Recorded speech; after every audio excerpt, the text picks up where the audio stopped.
Hello everyone, I am Smriti Sinha here and welcome back to our channel Science Zone. Today you follow, tomorrow we lead.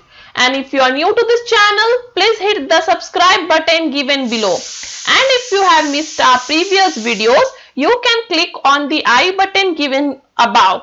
और हमारे latest video की notification के लिए आप bell icon दबाना ना भूलें। और इन वीडियोस के नोट्स पीडीएफ फॉर्म में पाने के लिए आप हमारे टेलीग्राम ग्रुप को ज्वाइन करना ना भूलें, जिसका लिंक ऑलरेडी डिस्क्रिप्शन में दिया हुआ है। और आज जो इस वीडियो में हम टॉपिक पढ़ने वाले हैं वो है कोऑर्डिनेशन कंपाउंड्स। ये टॉपिक नंबर 9 है from Maharashtra state board syllabus standard 12th। आज इस वीडियो में हम इस टॉपिक से रिलेटेड जो है आंसर सॉल्व करने वाले हैं, जो क्वेश्चन बैंक एचएससी बोर्ड ने रिलीज किया था। उस क्वेश्चन बैंक में जो क्वेश्चंस दिए हुए हैं इस टॉपिक से रिलेटेड, उसके जो आंसर्स हम आज डिस्कस करने वाले हैं। तो ये वीडियो में मैं आपके साथ लाइव बनी हुई हूं। ये वीडियो भले ही प्रीमियर है बट मैं लाइव अवेलेबल हूं नीचे लाइव चैट में, जहां पे आप मुझे इस वीडियो से रिलेटेड या ये टॉपिक से रिलेटेड या केमिस्ट्री से रिलेटेड कोई भी डाउट पूछ सकते हो और मैं आपको आंसर करूंगी। और यदि आपके पास कोई भी सजेशन है ऐसे वीडियो से रिलेटेड, तो आप मुझे मेरे ईमेल आईडी पे या फिर नीचे कमेंट बॉक्स में भी सजेस्ट कर सकते हो। तो चलिए आज इस टॉपिक के साथ शुरू करते हैं। जो पहला क्वेश्चन है वो है मल्टीपल चॉइस क्वेश्चन, जो 1 मार्क के लिए है। उसमें से जो पहला क्वेश्चन है वो है Among the following, the ambident ligand is। तो इनमें से कौन ambident ligand है? तो ambident ligand मतलब वो ligand जिसके पास 2 डोनर एटम्स होते हैं बट एक टाइम पे एक ही डोनर एटम बॉन्ड बनाता है। भले उस लिगैंड के पास 2 डोनर एटम है बट एक टाइम पे एक ही डोनर एटम बॉन्ड बनाएगा। तो चलिए देखते हैं। इथिलीन डायमाइन जो है वो बाइडेंटेड लिगैंड है, एक साथ 2 डोनर एटम बॉन्ड बनाते हैं। ऑक्सलेट आयन भी बाइडेंटेड लिगैंड है। क्लोराइड आयन मोनोडेंटेड लिगैंड है, एक टाइम पे एक ही लिगैंड जो है वो बॉन्ड बना रहा है। साइनाइड, अब देखिए उसका स्ट्रक्चर है Cn-।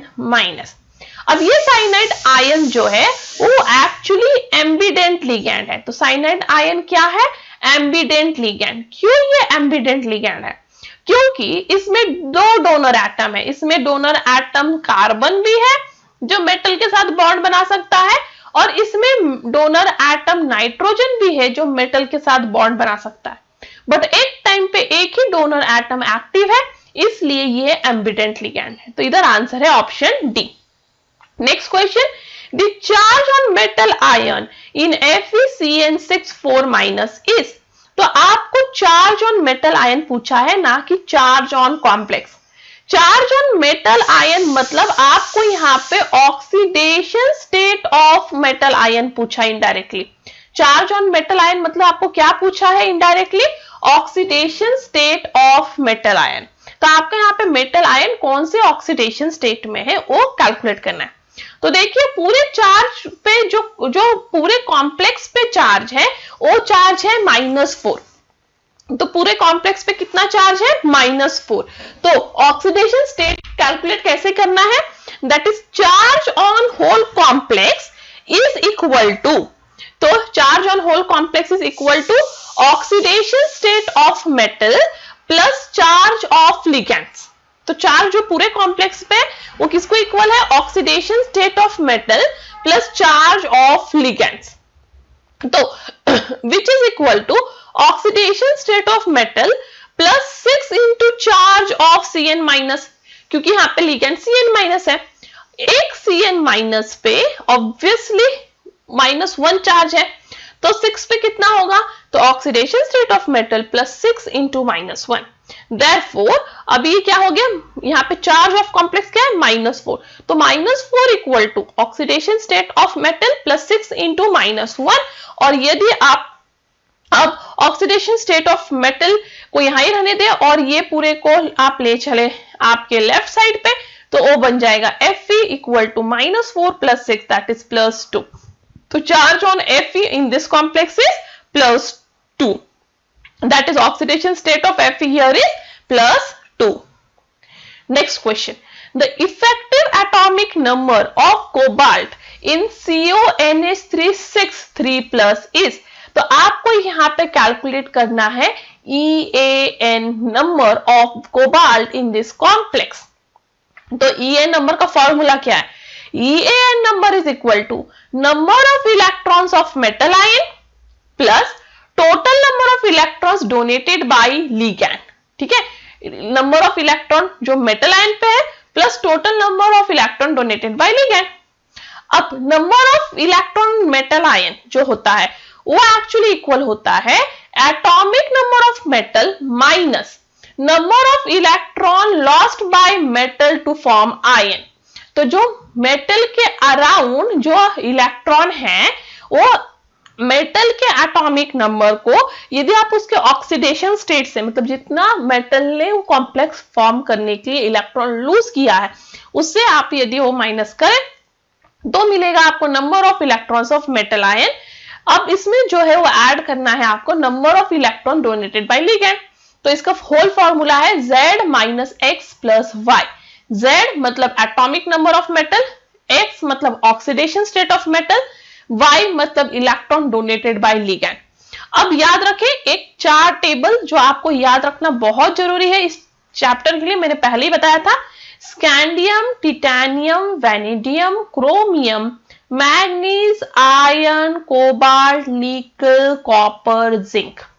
ये जो है वो आपको सीरीज याद रखना होगा। स्कैंडियम 21 उसका एटॉमिक नंबर है, फिर टिटेनियम का 22, वैनेडियम का 23, क्रोमियम का 24, मैग्नीज 25, आयरन 26, कोबाल्ट 27, निकल 28, कॉपर 29 एंड जिंक 30। तो आपको ये इस तरह से आप सारे एटॉमिक नंबर इनके याद रख सकते हो। ये आपको काम आने वाला है कोऑर्डिनेशन कंपाउंड के टेबल के लिए भी और साथ ही साथ चैप्टर 8 ट्रांजिशन मेटल्स के लिए भी। तो ये चार्ट प्लीज याद रखें।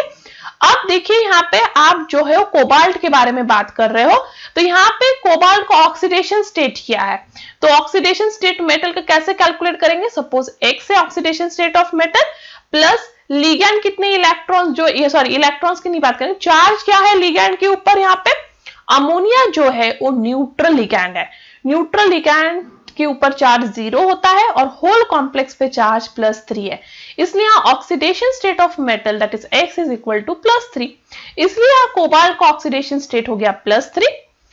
अब लिगैंड अमोनिया कितने इलेक्ट्रॉन डोनेट कर रहा है? अमोनिया न्यूट्रल लिगैंड है, मतलब उस पे खुद कोई चार्ज नहीं है, बट अब वो कितने इलेक्ट्रॉन डोनेट कर रहा है? तो एक अमोनिया के पास 2 लोन पेयर होते हैं, मतलब पेयर में एक होता है 2 लोन इलेक्ट्रॉन्स होते हैं। तो एक अमोनिया 2 इलेक्ट्रॉन दे रहा है तो 6 अमोनिया ऑब्वियसली 12 इलेक्ट्रॉन देगा। तो अब Z that is atomic number of cobalt कितना है? 27।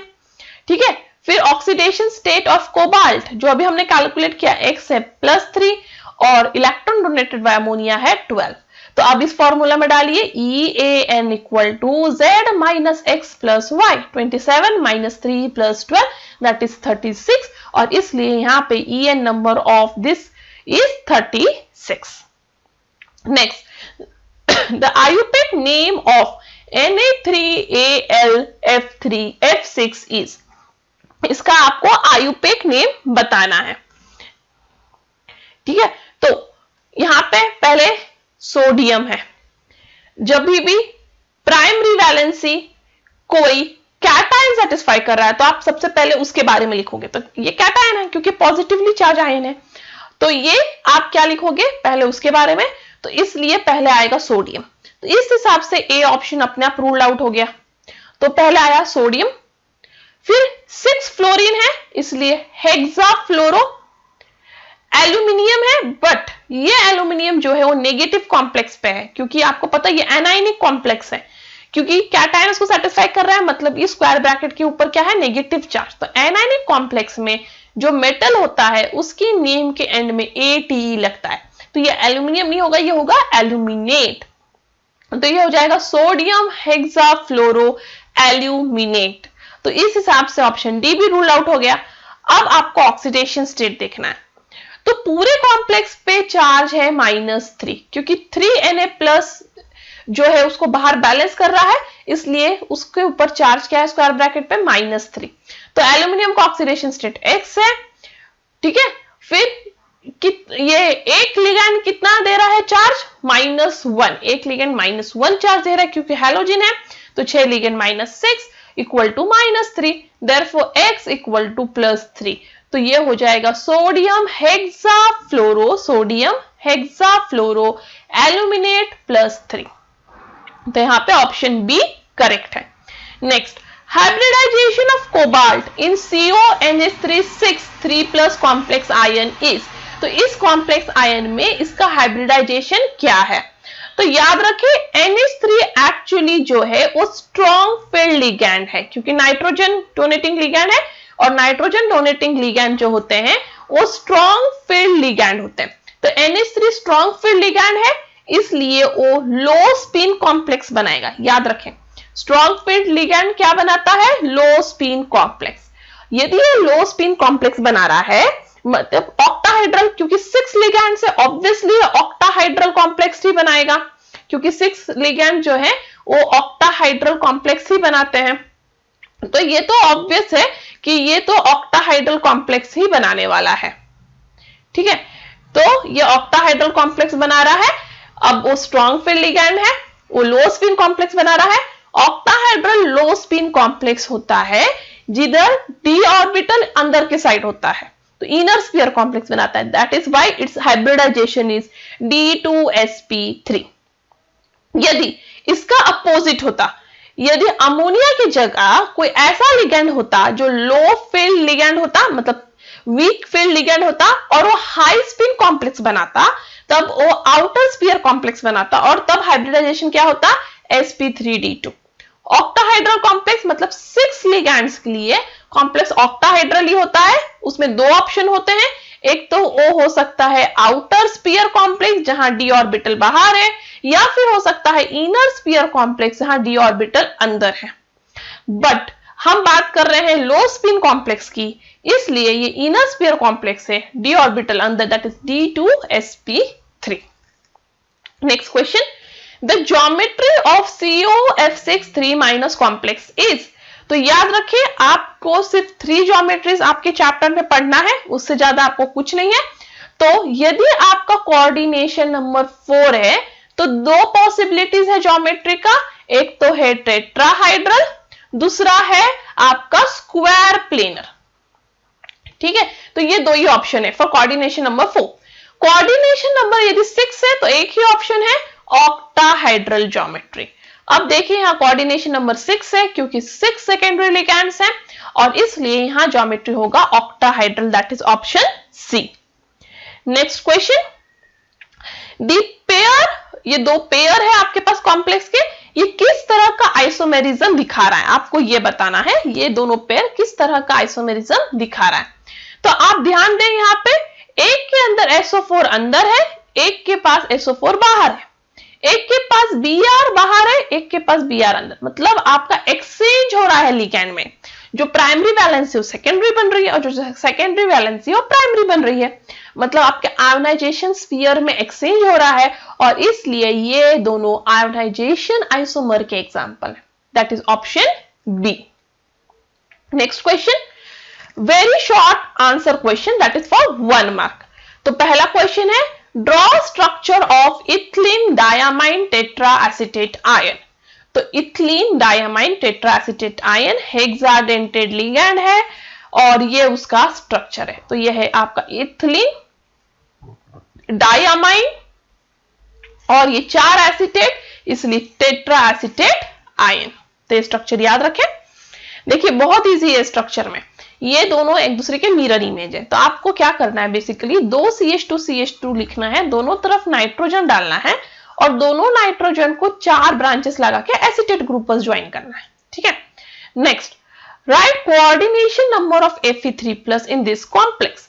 तो इस कॉम्प्लेक्स में Fe3+ का कोऑर्डिनेशन नंबर क्या है? तो बहुत लोग 3 लिगैंड देख के कोऑर्डिनेशन नंबर 3 लिख देंगे, बट याद रखें आप बात कर रहे हो ऑक्सलेटो आयन का, और ये आयन जो है वो है बाइडेंटेड आयन, और बाइडेंटेड लिगैंड है। ये बाइडेंटेड लिगैंड होने के वजह से जो ये कॉम्प्लेक्स है इसमें ये एक लिगैंड 2 बॉन्ड बनाएगा, 3 लिगैंड कितने बॉन्ड बनाएंगे 6, और इसलिए Fe के साथ ये लिगैंड 6 कोऑर्डिनेट बॉन्ड बना रहा है, और इसलिए कोऑर्डिनेशन नंबर 6 है क्योंकि ये बाइडेंटेड लिगैंड है।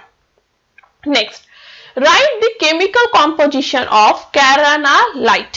तो कैरानालाइट जो है वो डबल सॉल्ट का एग्जांपल है, और उसका केमिकल कॉम्पोजिशन इस तरह से है KCl MgCl2 6H2O। याद रखें KCl MgCl2 6H2O।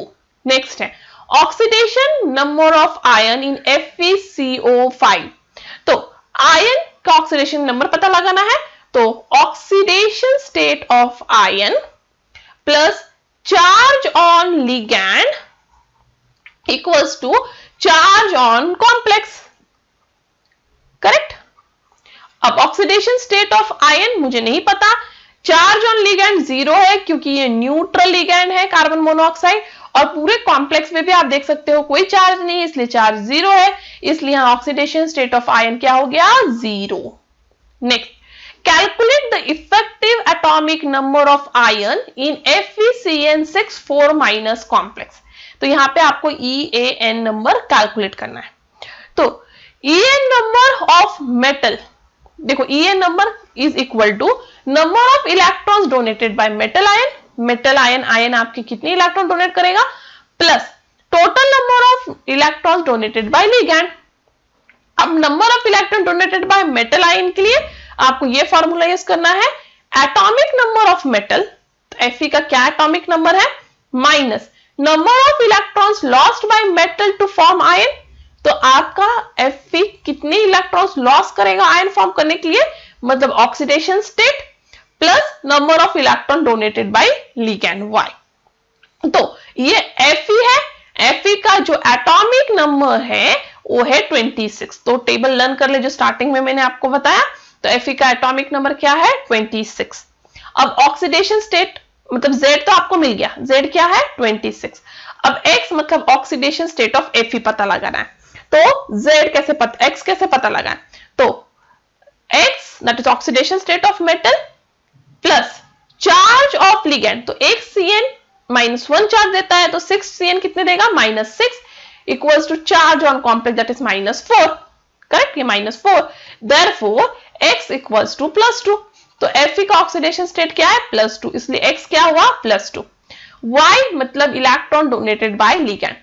एक Cn -2 इलेक्ट्रॉन डोनेट करता है तो 6 Cn -12 इलेक्ट्रॉन डोनेट करेगा। तो Z 26 है, X +2 एंड Y 12। अब आप ये फॉर्मूले में डालें 26 -2 + 12। तो 26 - 2 कितना हुआ 24 + 12 हो गया 36। करेक्ट, तो ये 36 हुआ, मतलब ये EN रूल फॉलो कर रहा है और इसका इफेक्टिव एटॉमिक नंबर क्या है 36। Next, write the type of isomerism exhibited by this 2 pair of complex. तो ये दोनों किस टाइप का आइसोमेरिज्म दिखाता है, तो आप ध्यान देंगे तो आपको पता चलेगा एक जगह नाइट्रोजन एटम थ्रू लिंक्ड है मेटल को, और एक जगह nitro oxygen atom through linked है मेटल को। इसका मतलब ये जो है वो एम्बिडेंट लिगैंड है, और जहां पे भी एम्बिडेंट लिगैंड प्रेजेंट होता है वो फॉर्म करता है लिंकेज आइसोमर, क्योंकि वो 2 अलग अलग एटम थ्रू लिंक्ड है मेटल आयन को, इसलिए ये है linkage isomer. Next, write the IUPAC name of FeCN6 4-। ठीक है, तो ये तो है एनायनिक कॉम्प्लेक्स क्योंकि 4- चार्ज है। तो शुरू करें, अभी ये है 6 लिगैंड इसलिए हेक्सा, लिगैंड है साइनाइड बट ये एनायनिक कॉम्प्लेक्स है इसलिए हो जाएगा साइनो। ये आयन है बट एनायनिक कॉम्प्लेक्स में आयन नहीं रहता, क्या होता है फेरेट, इसलिए हुआ हेक्सासाइनोफेरेट। अब ऑक्सीडेशन स्टेट ऑफ Fe, ये सेम कॉम्प्लेक्स था यहाँ पे जहां पे हमने ऑक्सीडेशन स्टेट जो है कैलकुलेट किया था, 1 मिनट, जहां पे हमने ऑक्सीडेशन स्टेट कैलकुलेट किया था, सेम कॉम्प्लेक्स था ये।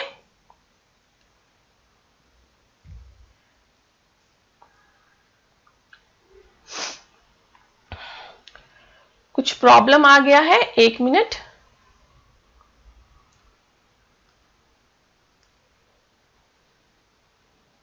ठीक है, तो यहाँ पे जो हमने ऑक्सीडेशन स्टेट कैलकुलेट किया था ना, FeCN6- 4- का, वही ऑक्सीडेशन स्टेट आपको यहाँ पे डालना है। ठीक है, तो वो देखिए, तो Fe का ऑक्सीडेशन स्टेट आपको पता लगाना है, तो Fe का ऑक्सीडेशन स्टेट क्या है, X, करेक्ट, X। फिर उसके बाद Fe का तो ऑक्सीडेशन स्टेट X हो गया, और चार्ज ऑन लिगेंड क्या है, -6 equal to -4, therefore X equals to +2। तो ये हो गया इस तरह से ऑक्सीडेशन स्टेट ऑफ Fe+2। तो यहाँ पे Fe का ऑक्सीडेशन स्टेट कितना है, +2। तो ये हो गया हेक्सासाइनोफेरेट +2 आयन। आयन वर्ड लिखना ना भूले, क्योंकि यहाँ पे 4- चार्ज दिया हुआ है। Next, answer, short answer question type 1 2 marks. तो आपको अभी शॉर्ट आंसर क्वेश्चंस बताना है, ये टाइप 1 है, दैट इज 2 मार्क्स का। तो पहला question, explain homoleptic and हेट्रोलिप्टिक complexes. तो आपको होमोलिप्टिक और हेट्रोलिप्टिक कॉम्प्लेक्सेस एक्सप्लेन करना है। तो पहले होमोलिप्टिक कॉम्प्लेक्स, तो होमोलिप्टिक कॉम्प्लेक्सेस में एग्जांपल है ये CONH3 6 3+। तो होमोलिप्टिक कॉम्प्लेक्स का एग्जांपल क्या है, CONH3 6 3+। होमोलिप्टिक कॉम्प्लेक्सेस वो कॉम्प्लेक्सेस हैं जहां सिर्फ एक ही टाइप ऑफ लिगैंड प्रेजेंट होता है अराउंड मेटल आयन। तो मेटल आयन आपका कोबाल्ट है, उसके अराउंड एक ही type of ammonia ligand present है, और इसलिए ये होमोलिप्टिक कॉम्प्लेक्सेस है। तो in short, the complexes in which metal ion is bonded to only one type of ligand is called as homoleptic complex. ऐसे कॉम्प्लेक्स जिसके अराउंड, मेटल आयन के around एक ही टाइप ऑफ लिगैंड प्रेजेंट हो, क्या है, होमोलिप्टिक कॉम्प्लेक्स। नेक्स्ट है हेट्रोलिप्टिक complex. तो उसका एग्जांपल है CONH3 4Cl2 पॉजिटिव। तो यहां देखिएगा दो तरह के लिगैंड है, अमोनिया भी और क्लोरीन भी। तो यहाँ दो तरह के लिगैंड अमोनिया और क्लोरीन अटैच है आपके कोबाल्ट को। तो ये ऐसे कॉम्प्लेक्सेस हैं जिनमें मेटल आयन सराउंडेड होता है by more than one type of ligand. तो यहाँ पे एक से ज्यादा टाइप ऑफ लिगैंड से आपका मेटल आयन कोबाल्ट सराउंडेड है, और इसलिए इसे कहते हैं हेट्रोलिप्टिक कॉम्प्लेक्स। तो होमोलिप्टिक कॉम्प्लेक्स मतलब जिस कॉम्प्लेक्स में सिर्फ एक ही तरह का सेकेंडरी वैलेंसी सेटिस्फाइड है, ब्रैकेट के बाहर का नहीं देखना है आपको, ब्रैकेट के अंदर। तो जिसमें सिर्फ एक ही टाइप ऑफ लिगैंड है वो होमो मींस सेम, और हेट्रोलिप्टिक जिसमें एक से ज्यादा टाइप ऑफ लिगैंड प्रेजेंट है, hetero means different. Next question, write 4 postulates of Wagner's theory. तो वैगनर्स थियरी का आपको 4 पोस्टुलेट्स बताना है।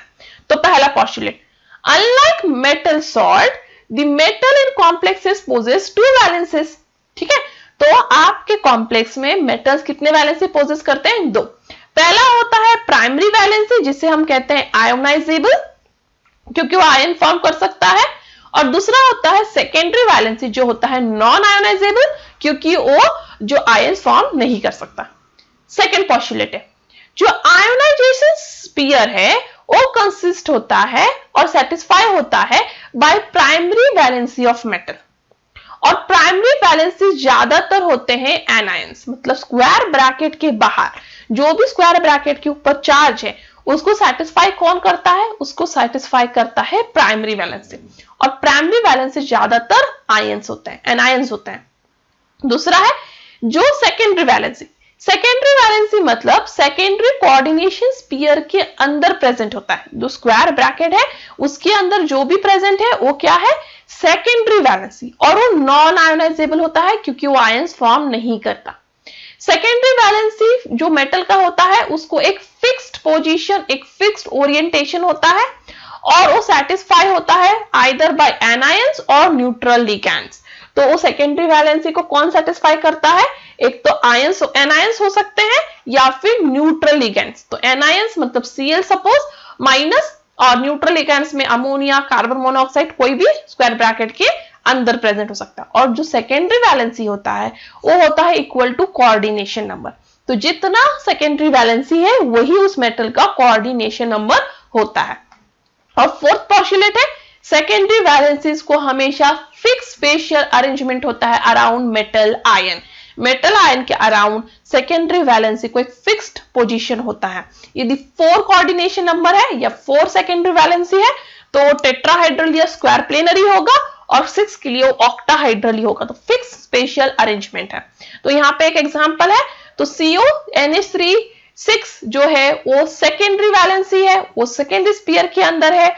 यहाँ 6NH3 है इसलिए कोऑर्डिनेशन नंबर 6 है। Cl3 बाहर है स्क्वायर ब्रैकेट के, इसलिए वो प्राइमरी वैलेंसी है, वो आयंस फॉर्म करेगा। ठीक है, तो ये हुए 4 पोस्टुलेट्स ऑफ वेगनर्स थ्योरी। नेक्स्ट है right one example each of bidentate and abundant ligand. तो पहले हम बाइडेंटेड लिगैंड का एग्जांपल लिखते हैं। पहला वो है इथिलीन डायमाइन, तो ये है आपका इथिलीन और ये है डायमाइन। नेक्स्ट है एम्बिडेंट लिगैंड, उसका एग्जांपल है नाइट्रो, जहां पे नाइट्रोजन में से नाइट्रोजन मेटल के साथ बॉन्ड फॉर्म कर सकता है या फिर ऑक्सीजन मेटल के साथ बॉन्ड फॉर्म कर सकता है, इसलिए एम्बिडेंट लिगैंड हुआ। नेक्स्ट क्वेश्चन है distinguish between double salt and coordination complex. तो डबल सॉल्ट क्या है? तो डबल सॉल्ट वो होता है जो डिसोसिएट हो जाता है वाटर में completely to form simpler ions. तो जितने भी डबल सॉल्ट में आयंस फॉर्म होते हैं, प्रेजेंट होते हैं, वो सारे के सारे वाटर में जाने के बाद आयंस फॉर्म कर लेते हैं। जैसे कि मोर सॉल्ट जो FeSO4 NH3 2SO4 6H2 है, तो ये है मोर सॉल्ट का केमिकल फॉर्मूला। याद रखें, ये पूछा जा सकता है 1 मार्क के लिए। FeSO4 NH3 2SO4 6H2।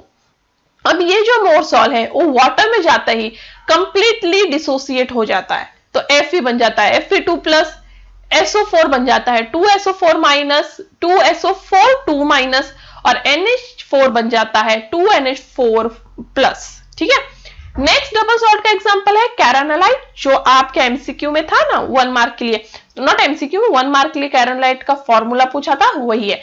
तो KCl MgCl2 6H2O।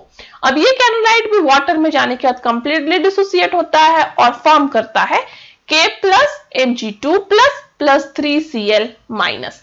तो ये डबल सॉल्ट जो है वाटर में जाके कंप्लीटली डिसोसिएट होके सारे इंडिविजुअल आयंस फॉर्म करते हैं।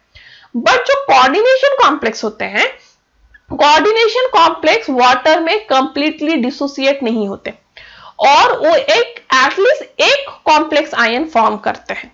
तो सपोज K4FeCN6 को आप जो है वाटर में डिसॉल्व करो तो वो फॉर्म करेगा एक कॉम्प्लेक्स आयन और एक काउंटर आयन, मतलब वो कंप्लीटली डिसोसिएट नहीं हो रहा। तो देखिए K4FeCN6 फॉर्म हो रहा है 4K प्लस और एक कॉम्प्लेक्स आयन जो स्क्वायर ब्रैकेट है वो कभी डिसोसिएट नहीं होता, इसलिए उसे नॉन आयोनाइजेबल कहते हैं, और वो फॉर्म करता है कॉम्प्लेक्स आयन। तो यह है काउंटर आयन और एक कॉम्प्लेक्स आयन। तो K4FeCN6 फॉर्म कर रहा है काउंटर आयन है कॉम्प्लेक्स आयन। तो ये distinguish between double salt dissociates completely in water and coordination complex do not dissociate completely in water. It forms at least one complex ion.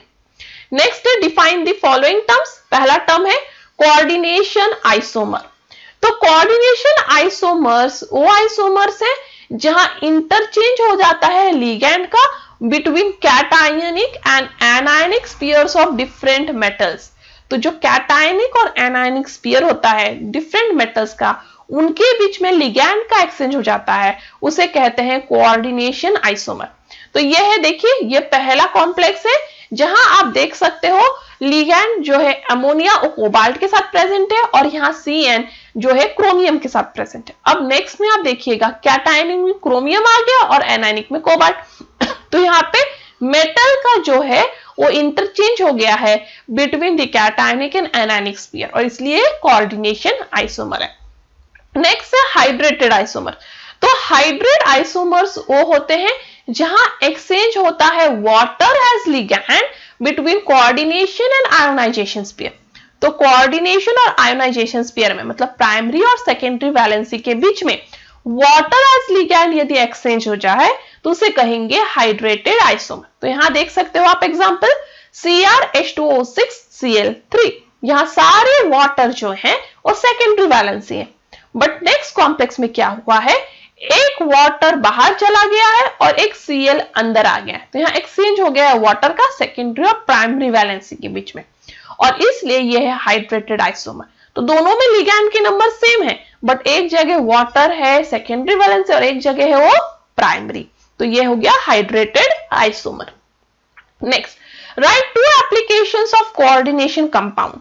तो पहला application in biology, तो biology में जो है several important natural compounds बने होते हैं इन metal complexes से, तो बहुत सारे नेचुरल इंपॉर्टेंट कंपाउंड बने हैं मेटल कॉम्प्लेक्सेस से, और इसलिए कोऑर्डिनेशन कंपाउंड बायोलॉजी में दैट इज प्लांट और एनिमल में बहुत इंपॉर्टेंट रोल प्ले करते हैं।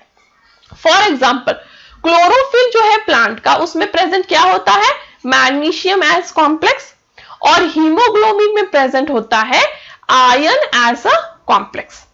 दूसरा है एप्लीकेशन इन मेडिसिन, मेडिसिन में भी coordination compound important role play करते हैं, जैसे कि platinum complex that is cisplatin use किया जाता है फॉर ट्रीटमेंट ऑफ कैंसर, और EDTA यूज किया जाता है for treatment of lead poisoning. Next है short answer question type 2 3 marks. उसमें पहला क्वेश्चन है write classification of ligands with 1 example of each type. तो टाइप्स क्लासिफिकेशन ऑफ लिगैंड्स जो है 3 टाइप्स में है। पहला है मोनोडेंटेड लिगैंड, जहां एग्जांपल है क्लोराइड आयन, हाइड्रोक्साइड आयन या फिर साइनाइड आयन। सेकेंड है पॉलीडेंटेड लिगैंड, जहां एग्जांपल हो सकता है इथिलीन डायमाइन या ऑक्सालेटो जो एक्चुअली बाइडेंटेड लिगैंड है, या फिर EDTA that is a hexadentate ligand. और थर्ड टाइप है एम्बिडेंट लिगैंड, जहां एग्जांपल हो सकता है आपका नाइट्रो या फिर साइनाइड। एक्चुअली ना ये जो है वो एम्बिडेंट लिगैंड में आएगा, ठीक है, ना कि मोनोडेंटेड में, क्योंकि ये एम्बिडेंट है, ये नाइट्रोजन थ्रू भी बॉन्ड बना सकता है या फिर कार्बन थ्रू भी। Next, define the following terms. तो पहला टर्म है coordination isomer and hydrate isomers. तो ये वाला जो टर्म्स है हमने पहले ही डिफाइन कर लिया है, इसलिए मैंने उसको वापस नहीं लिखा। यहां ही देखिए क्वेश्चन नंबर जो आपका था पहले वाला, डिफाइन द फॉलोइंग टर्म्स, उसमें ही कोऑर्डिनेशन आइसोमर और हाइड्रेट आइसोमर्स को हमने पहले ही डिफाइन कर लिया है, ठीक है। तो ये क्वेश्चन रिपीटेड है, इसलिए मैं इसमें वापस नहीं जा रही हूं। नेक्स्ट, उसका नेक्स्ट सब सेक्शन है draw structure of cis isomer of this. इसका सिस आइसोमर ड्रॉ करना है। तो ये देखिए आपका ये कॉम्प्लेक्स का कोऑर्डिनेशन नंबर कितना है, 4 + 2। तो इधर कोऑर्डिनेशन नंबर इस कॉम्प्लेक्स में है 6। 6 कोऑर्डिनेशन नंबर मतलब वो है ऑक्टाहाइड्रल कॉम्प्लेक्स। 6 कोऑर्डिनेशन मतलब क्या है, वो ऑक्टाहाइड्रल कॉम्प्लेक्स। तो ये तो ऑक्टाहाइड्रल फिक्स हो गया। अब आपको इसका सिर्फ सिस आइसोमर ड्रॉ करना है, बट मैंने ट्रांस वाला भी दे दिया है। तो ये देखिए सिस में क्या करना है, दोनों क्लोरीन को बगल बगल में रखना है और बाकी अमोनिया को आपको वैसे ही कोबाल्ट के आजू बाजू डाल देना है। तो आपको देखिए हेक्साडेंटेड कॉम्प्लेक्स के लिए that is sorry 6 coordination that is octahedral complex के लिए आपको क्या करना है, मेटल के आजू बाजू प्लेन में 4 बॉन्ड, एक ऊपर एक नीचे ड्रॉ कर लीजिए। सिस पूछा है इसलिए जो 2 एक जैसे हैं उनको बगल बगल में रखिए और जो 4 एक जैसे हैं उन्हें अलग से बगल बगल में रखिए। तो ये हो गया सिस, इतना इजी है, ठीक है। अब ट्रांस के लिए क्या करना है, यही सेम स्ट्रक्चर ड्रॉ करना है, बट जो 2 एक जैसे उन्हें दूर कर दीजिए, तो हो गया ट्रांस। अब बाकी को तो आप फिल कर सकते हो। तो ये एक है सिस आइसोमर, एक trans isomer. Next question, write formula for EAN rule. फिर with significance of each term, हर एक टर्म का सिग्निफिकेंस बताना है और EAN rule EAN number calculate करना है FeCN6 3 माइनस के लिए। पहले हमने कैलकुलेट किया था FeCN6 4 माइनस, अब 3 माइनस के लिए। तो EAN का फॉर्मूला है EN equal to number of electrons of metal ion, metal ion के अराउंड कितने इलेक्ट्रॉन है, plus total number of electrons donated by ligand, मतलब हर एक लिगैंड कितना इलेक्ट्रॉन डोनेट करना है। अब number of electron of metal ion कैसे कैलकुलेट करोगे, atomic number of metal minus number of electrons lost by metal to form the ion. तो एटॉमिक नंबर क्या है मेटल का, उससे माइनस कीजिए ऑक्सीडेशन नंबर ऑफ मेटल, तो वो मिल जाएगा आपको number of electron of metal ion, और उसमें ऐड करना है आपको number of electron donated by ligand. तो हो जाएगा Z - X + Y। Z मतलब atomic number of metal, X मतलब electron lost by metal to form ion and Y number of electron donated by ligand. अब उन्होंने पूछा है आपको कैलकुलेट करने के लिए FeCN6 3- के लिए, करेक्ट। अब Fe का एटॉमिक नंबर कितना है 26, तो Z इक्वल टू 26। यहां ऑक्सीडेशन स्टेट ऑफ Fe क्या है, तो देखिए X that is oxidation state of Fe, charge of ligand एक Cn -1 चार्ज देता है तो 6 कितना देगा -6 इक्वल टू पूरे कॉम्प्लेक्स पे चार्ज है -3, देयरफॉर X इक्वल्स टू +3। तो oxidation state of Fe is +3, therefore X equal to +3। और Y मतलब लिगैंड कितने इलेक्ट्रॉन डोनेट करेगा, तो एक Cn 2 इलेक्ट्रॉन डोनेट करता है तो 6 12, तो आपका Z 26, X +3, Y 12। अब सॉल्व कीजिए, 26 -3 + 12, क्योंकि Z -X + Y। अब इसे आप सॉल्व कीजिएगा तो आपको मिलेगा आंसर 35। तो ये EN रूल नहीं फॉलो कर रहा और ये कॉम्प्लेक्स का EN नंबर है 35। Next, write the IUPAC name of NiCN4 2-। तो NiCN4 2-, तो ये देखिए एनायनिक कॉम्प्लेक्स है, ठीक है। तो पहले होगा टेट्रा, क्योंकि 4 है लिगैंड तो टेट्रा। फिर है ये साइनाइड है बट इसको साइनो कहोगे क्योंकि ये एनायनिक कॉम्प्लेक्स है। ये निकल है बट एनायनिक कॉम्प्लेक्स में आपको पता है मेटल के नाम के एंड में AT लगाना, इसलिए निकलेट हो जाएगा। तो tetracyanonickelate. Oxidation state देखिए निकल का, तो X माइनस कितने लिगैंड, ये चार्ज कितना है एक Cn पे -1, तो 4 पे -4 equal to whole complex -2, therefore X equal to +2। तो अब हो गया ऑक्सीडेशन स्टेट ऑफ मेटल +2। और आयन वर्ड लिखना ना भूले क्योंकि यहाँ पे चार्ज दिया हुआ है। Next, draw the geometric isomers of following complex. In complexes का ज्योमेट्रिक आइसोमर ड्रॉ करना है। तो पहले PT NH3 वाटर Cl2। तो देखिए कितना, ये कौन सा कॉम्प्लेक्स है, 1 1 और 2, तो ये 4 कोऑर्डिनेशन नंबर वाला कॉम्प्लेक्स है। और ये कॉम्प्लेक्स जो है स्क्वायर प्लेनर है, इसलिए आप इस तरह से ड्रॉ कीजिएगा और इसका ज्योमेट्रिक आइसोमर ड्रॉ करना है। तो सिस के केस में जो दो एक जैसे हैं Cl2, उन्हें बगल बगल में ड्रॉ कीजिए तो सिस, यदि आप दोनों को दूर दूर ड्रॉ कीजिएगा तो ट्रांस। नेक्स्ट कॉम्प्लेक्स है CONH3 4 Cl2, ये 4 और ये 2, तो टोटल कोऑर्डिनेशन नंबर हुआ 6। तो अब आपका कॉम्प्लेक्स है ये वाला, दैट इज ऑक्टाहाइड्रल कॉम्प्लेक्स है। अब ये ऑक्टाहाइड्रल कॉम्प्लेक्स में अब दो जो Cl2 है उन्हें आप बगल बगल में ड्रॉ कीजिएगा तो सिस, और यदि आप उन्हें दूर दूर ड्रॉ कीजिएगा तो ट्रांस। तो अभी मैंने आपको बताया था थोड़ी देर पहले कि आपको सिस और ट्रांस आइसोमर ऑक्टाहाइड्रल के लिए कैसे ड्रॉ करना है। तो दो जो एक जैसे हैं लिगैंड है उन्हें बगल बगल में तो सिस, उन्हें यदि दूर ड्रॉ किया जाए तो ट्रांस। और एक बात याद रखें, ये चार्ज लिखना ना भूले स्क्वायर ब्रैकेट करके, जो चार्ज यहाँ पे प्रोवाइडेड है वो चार्ज लिखना ना भूले। पहले केस में कोई चार्ज नहीं था इसलिए यहाँ तो कोई प्रॉब्लम नहीं था, बट यहाँ चार्ज है तो आप यहाँ चार्ज डालना ना भूलें, नहीं तो मार्क्स कट हो जाएंगे। Next, define ligand and explain the magnetic property of NiCN4 2-।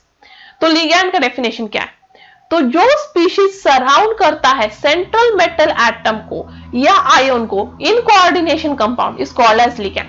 तो जो स्पीशीज सेंट्रल मेटल एटम या आयन को सराउंड कर रहा है कोऑर्डिनेशन कंपाउंड, उसको क्या कहेंगे, लिगैंड। और लिगैंड जो है वो डायरेक्टली लिंक्ड होता है मेटल आयन को थ्रू कोऑर्डिनेट बॉन्ड। अब आपको NiCN4 2- का मैग्नेटिक प्रॉपर्टी बताना है, तो पहले आपको उसका कॉन्फ़िगरेशन लिखना होगा। तो जब वो NiCN4 2- आपका कॉन्फ़िगरेशन फॉर्म करेगा तो वो इस तरह से दिखेगा। उसका कॉन्फ़िगरेशन जो है इलेक्ट्रॉनिक कॉन्फ़िगरेशन ये है, इसमें एक भी अनपेयर्ड इलेक्ट्रॉन नहीं है, it has no unpaired electron, और इसलिए ये डाईमैग्नेटिक है। तो पैरामैग्नेटिक बनने के लिए एटलीस्ट एक अनपेयर्ड इलेक्ट्रॉन चाहिए, बट एक भी अनपेयर्ड इलेक्ट्रॉन ना हो तो वो डाईमैग्नेटिक कॉम्प्लेक्स होता है।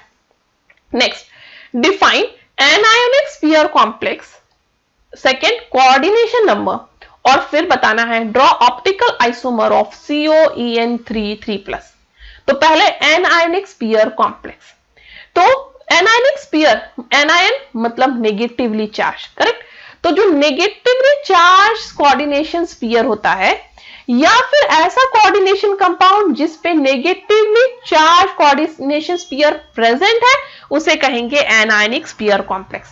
मतलब इन शॉर्ट ओ कॉम्प्लेक्स जिसमें कोऑर्डिनेशन स्फीयर नेगेटिवली चार्ज है वो है एनायनिक स्फीयर कॉम्प्लेक्स। एग्जांपल है NiCN4 2- जहां पे आप देख सकते हैं 2- नेगेटिव चार्ज है इसलिए वो एनायनिक स्फीयर कॉम्प्लेक्स है। या फिर K3FeNCN6। अब यहाँ पे देखिए आपका K है पोटेशियम, वो पॉजिटिव चार्ज है क्योंकि वो मेटल है, ये पॉजिटिवली चार्ज प्रेजेंट है, मतलब कोऑर्डिनेशन स्फीयर में ऑब्वियसली नेगेटिव चार्ज प्रेजेंट था, 3 नेगेटिव चार्ज प्रेजेंट होगा इसलिए 3K+ लगा उसको बैलेंस करने के लिए। मतलब कोऑर्डिनेशन स्फीयर पे अगेन नेगेटिव चार्ज है, भले वो दिख नहीं रहा है क्योंकि K+ उसको बैलेंस कर रहा है, बट यहाँ पे नेगेटिव चार्ज है और इसलिए ये एनायनिक कोऑर्डिनेशन स्फीयर है। नेक्स्ट है coordination number of central metal ion. तो कोऑर्डिनेशन नंबर को कैसे डिफाइन करोगे? Coordination number of central metal ion in any complex is actually number of ligand donor atom directly attached to the metal or the number of electrons involved in coordinate bond। तो coordination number of any central metal atom मतलब क्या होता है? Number of ligand जो directly attach होता है आपके metal को। तो अब नेक्स्ट थर्ड पार्ट क्वेश्चन का है, आपको COEN3 3+ का ऑप्टिकल आइसोमर ड्रॉ करना है। तो ये है उसके ऑप्टिकल आइसोमर, एक D फॉर्म एक L फॉर्म। तो पहला वाला जो है यह देखिए मैं बता देती हूँ कैसे ड्रॉ करना इजी है, मैंने पहले ही बताया 4 बॉन्ड प्लेन में, एक ऊपर एक नीचे।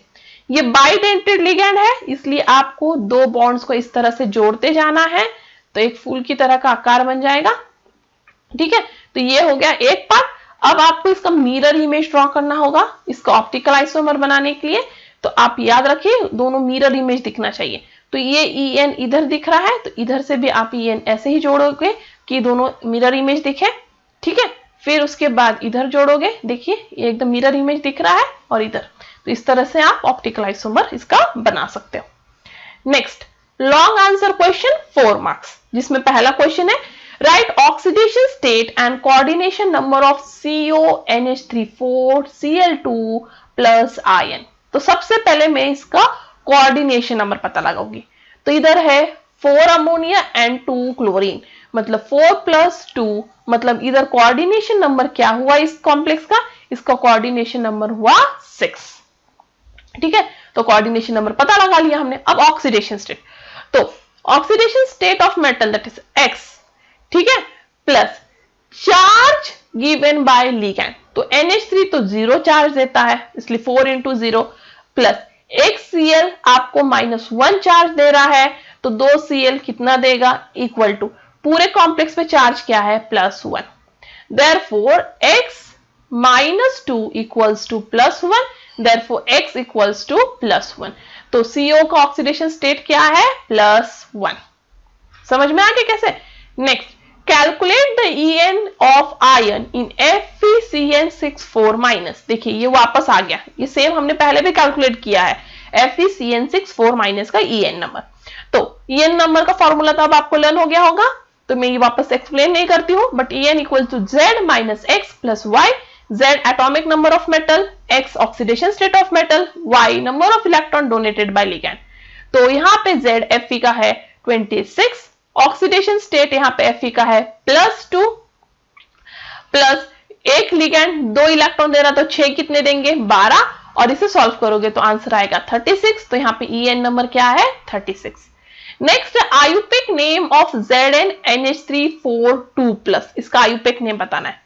तो ये 4 है और ये देखिए कैटायनिक कॉम्प्लेक्स है इसलिए यहाँ मेटल के नाम के एंड में ATE नहीं लगेगा। अभी तक हमने एनायनिक कॉम्प्लेक्स देखा था इसलिए हम मेटल के नाम के एंड में ATE लगा रहे थे। तो ये 4 लिगैंड है इसलिए टेट्रा, अमाइन लिगैंड है इसलिए अमाइन, कैटायनिक लिगैंड है इसलिए जिंक ही रहेगा।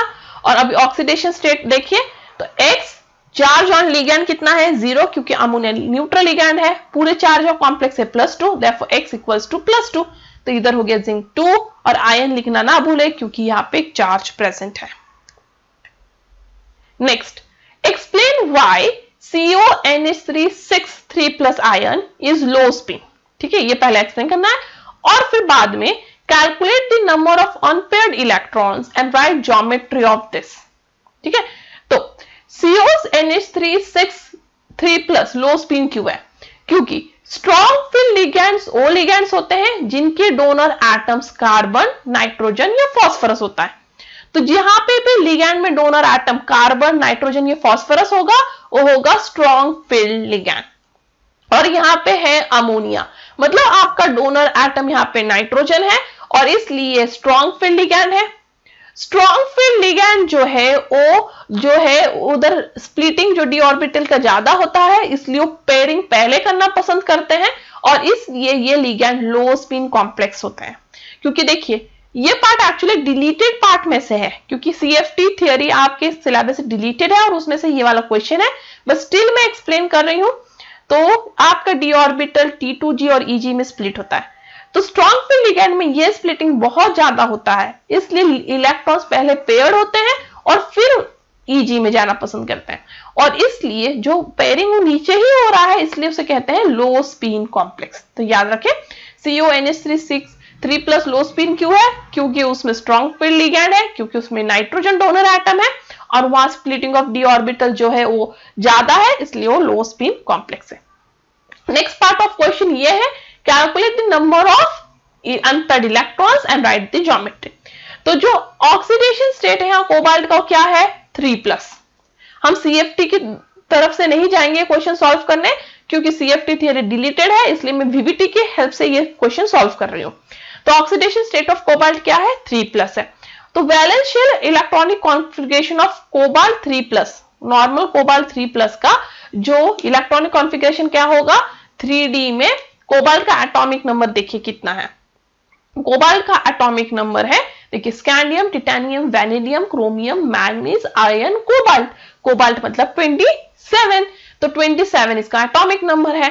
तो ये हुआ 3D7 4s2, बट 3+ वाला चाहिए, इसलिए 2 इलेक्ट्रॉन यहां से निकालोगे और 1 इलेक्ट्रॉन यहां से, तो ये हो जाएगा 3D6, इसलिए 3D में आप 6 इलेक्ट्रॉन डालोगे, बाकी ऑर्बिटल एम्प्टी रहेंगे। अब अमाइन कितने इलेक्ट्रॉन डोनेट कर लिगेंड दे रहा है? अमाइन दे रहा है 6 लिगेंड, इसलिए अब आपको 6 वैकेंट ऑर्बिटल्स चाहिए यहां पे अमाइन के साथ कोऑर्डिनेट बॉन्ड फॉर्म करने के लिए। तो इसलिए ये कॉम्प्लेक्स लो स्पिन है, तो पहले वो पेयरिंग कर लेगा। तो यहाँ पेयरिंग कैसे कर लेगा? तो जो भी अनपेयर्ड है यहाँ 4 इलेक्ट्रॉन वो आपस में आके पेयर कर लेंगे और इस तरह से फिल हो जाएंगे। अब अमाइन जो 6 लिगेंड दे रहा है उसको 6 वैकेंट ऑर्बिटल चाहिए था, तो देखो 1 2 3 4 5 6, तो 6 वैकेंट ऑर्बिटल प्रेजेंट हो गए। तो ये 6 वैकेंट ऑर्बिटल अब जो है वो पार्टिसिपेट करेंगे हाइब्रिडाइजेशन में, इसलिए ये हो जाएगा, देखिए 2 ऑर्बिटल D2 से पार्टिसिपेट करेंगे, एक S से और 3 P से, इसलिए D2sp3। 2 D के ऑर्बिटल पार्टिसिपेट हो रहे हैं, एक S का और एक P का, 3 P के, इसलिए P3। अब उसके बाद ये इनर स्फीयर कॉम्प्लेक्स बना, क्योंकि आपको याद रखना होगा, मैंने पहले ही बताया है, लो स्पिन कॉम्प्लेक्सेस जो बनते हैं वो बनते हैं स्ट्रॉन्ग फील्ड लिगेंड से और वो होते हैं जनरली इनर स्फीयर। तो पहले आपको कभी भी पूछा कोई कॉम्प्लेक्स देखे ये लो स्पिन है या हाई स्पिन है या फिर इस कॉम्प्लेक्स का हाइब्रिडाइजेशन क्या है, तो आप पहले देखें लिगेंड क्या है। लिगेंड यदि स्ट्रॉन्ग फील्ड होगा तो वो लो स्पिन कॉम्प्लेक्स होगा और वो इनर स्फीयर बनाएगा, दैट इज D2sp3 होगा, ना कि sp3d2। अब electronic configuration after formation of complex क्या होगा? तो अमोनिया अपने सारे लिगेंड जो है वो फिल, इलेक्ट्रॉन जो है वो फिल करेगा यहाँ पे D2sp3 में, और इस तरह से पूरे कॉम्प्लेक्स का इलेक्ट्रॉनिक कॉन्फ़िगरेशन ये है। यहाँ पे एक भी अनपेयर्ड इलेक्ट्रॉन नहीं है, सारे इलेक्ट्रॉन पेयर्ड है और इसलिए डाईमैग्नेटिक है, और ये स्ट्रक्चर है ऑक्टाहाइड्रल। ठीक है, तो ये हो गया आपका पूरा आंसर। नेक्स्ट है, ये लास्ट क्वेश्चन है, answer the following with respect to COF6 ion. तो आपको उसका हाइब्रिडाइजेशन बताना है, आपको नंबर ऑफ अनपेयर्ड इलेक्ट्रॉन्स बताना है, आपको उसका ज्योमेट्री बताना है और उसकी मैग्नेटिक प्रॉपर्टीज। तो पहले ही मैंने आपको बताया है वो 4 कॉम्प्लेक्सेस जो टेक्स्ट बुक में VBT थ्योरी के इसमें दिया हुआ है, एक है COF6 ये वाला, एक है ये वाला कॉम्प्लेक्स दैट इज CONH3 तो ये लो स्पिन है और ये हाई स्पिन वाला कॉम्प्लेक्स है, और इसके अलावा और 2 है, एक टेट्राहाइड और एक स्क्वायर प्लेनर। ये चारों कॉम्प्लेक्सेस का VBT थ्योरी आप बाय हार्ट कर ले, इनमें से एक तो पक्का एग्जाम में आने वाला है। तो दो तो हमने यहाँ पे डिस्कस कर लिया है क्योंकि ऑलरेडी उन्होंने क्वेश्चन बैंक में दो मेंशन कर दिए हैं, बाकी दो आप खुद प्रिपेयर कर लें या फिर आप कोई रिवीजन सीरीज में जाके देख सकते हो। तो ऑक्सीडेशन स्टेट ऑफ कोबाल्ट इस केस में क्या है, तो x एक F माइनस का चार्ज है -1, तो 6 का क्या होगा -6 और पूरे कॉम्प्लेक्स पे चार्ज -3, इसलिए x हो गया +3। तो कोबाल्ट का ऑक्सीडेशन स्टेट है +3। अब इलेक्ट्रॉनिक कॉन्फ़िगरेशन ऑफ कोबाल्ट का मैंने बताया एटॉमिक नंबर 27 है, तो 3d7 4s2, बट ये 3+ ऑक्सीडेशन स्टेट के लिए यहां से एक इलेक्ट्रॉन जाए 2 और यहां से एक, तो ये 3d6 हो जाएगा, तो आपको 3d में 6 इलेक्ट्रॉन फिल करना है, 4s एम्प्टी 4p एम्प्टी। अब 6 फ्लोराइड आयंस है, लिगैंड्स है, उन्हें 6 एम्प्टी ऑर्बिटल्स चाहिए, ठीक है, अपने इलेक्ट्रॉन्स फिल करने के लिए। बट याद रखें ये F जो है वो वीक फील्ड लिगैंड है और वीक फील्ड लिगैंड जो है वो पेयरिंग नहीं करवा सकता। स्ट्रॉन्ग फील्ड लिगैंड था पिछले केस में, इसलिए उसने क्या किया था, मेटल के इलेक्ट्रॉन के पेयरिंग करवा दिए थे। देखिए यहाँ पे क्यों, क्योंकि वो स्ट्रॉन्ग फील्ड लिगैंड था, बट ये वीक फील्ड लिगैंड है, इसलिए यहाँ पेयरिंग पहले नहीं हो सकता।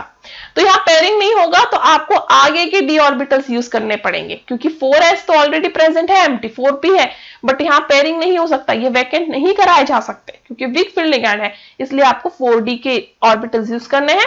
तो अब आपका कॉन्फ़िगरेशन हो जाएगा एक s का ऑर्बिटल, 3p का और 2d का, तो sp3d2, इसलिए यह हो जाएगा आउटर स्फीयर कॉम्प्लेक्स। तो मैंने पहले ही बताया है जहां वीक फील्ड लिगैंड है O complexes high spin complexes होते हैं, जहां पेयरिंग पहले नहीं होता, और O बनते हैं आउटर स्फीयर कॉम्प्लेक्स जहां हाइब्रिडाइजेशन होता है sp3d2 ना कि d2sp3। तो आप फर्क समझ गए होंगे दोनों में। स्ट्रॉन्ग फील्ड लिगैंड बनाएगा लो स्पिन कॉम्प्लेक्स और इनर स्फीयर जो हाइब्रिडाइजेशन d2sp3। यदि वीक फील्ड लिगैंड है वो बनाएगा हाई स्पिन कॉम्प्लेक्स और outer sphere complex that is sp3d2। अब जो 6f फ्लोरीन के लिगैंड्स हैं वो फील होंगे, 6 फ्लोरीन के इलेक्ट्रॉन्स हैं वो फील होंगे 4s 4p और 2 4d में, और इस तरह से हाइब्रिडाइजेशन होगा sp3d2। अब आप इस कॉम्प्लेक्स में देखिएगा तो आपको दिखेगा 4 अनपेयर्ड इलेक्ट्रॉन और 4 अनपेयर्ड इलेक्ट्रॉन, इसलिए ये पैरामैग्नेटिक इन नेचर है और ये ऑब्वियसली ऑक्टाहेड्रल कॉम्प्लेक्स है क्योंकि 6 लिगैंड्स है। तो ये हो गया पूरा answer prepare. And that's all for today. Thank you. If you have any doubt, any comment, any suggestion, you are free to ask me on askyourdoubt04@gmail.com. If you like my video, give me a thumbs up. Share this video to more and more of your friends. और मेरे साथ इस video में बने रहने के लिए thank you. आपको ऐसे और वीडियोस चाहिए, किस तरह से आपको चेंजेस चाहिए और क्या चाहिए, आप मुझे सजेशन बॉक्स या लाइव चैट में हमेशा बता सकते हो। हम आगे के चैप्टर्स के साथ ऐसे ही प्रीमियर करते रहेंगे। That's all for today. Thank you. Stay tuned.